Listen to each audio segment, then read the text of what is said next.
that moment that you realize there's much more to this trim than you thought. Welcome back to Nate the Hoof Guy.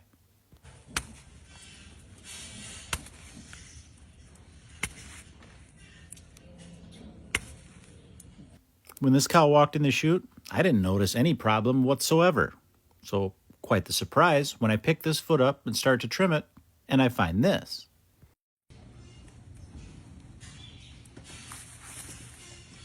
So that small mark that I saw at the very beginning is turning out to be quite a significant defect.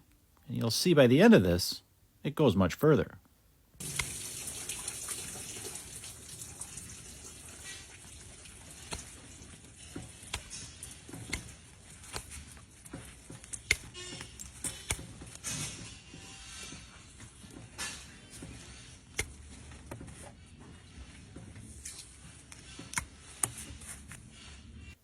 So why do I make circular cuts when working on these types of defects?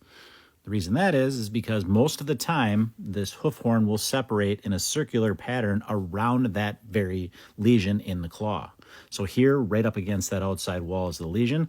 So I'm expecting that hoof horn to release in that fashion. What we're going to find here is that it's released all the way to the top.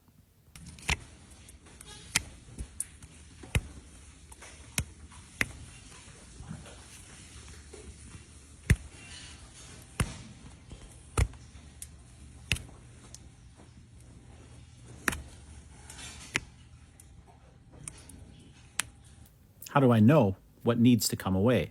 In this case, any separated hoof horn that I can get away safely, I'm going to take away. Here you can see that there's some dark coloring underneath that.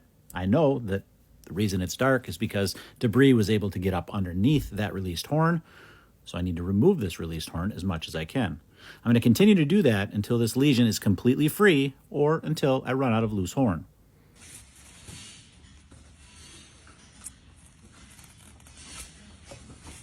Right here is the lesion. That's what caused all of this horn to separate in the first place. We're going to finish trimming this out, give it a thorough wash down with chlorhexidine, and then yes, it will be time for that salicylic acid wrap. You'll notice I've already put the block on. I didn't show that just because I didn't have the camera positioned quite right to get that in there. I didn't realize that at the time.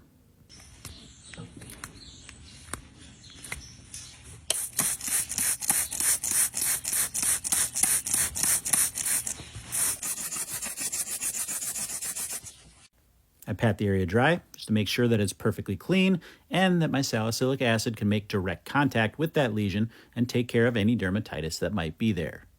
And with that, this girl, she's done.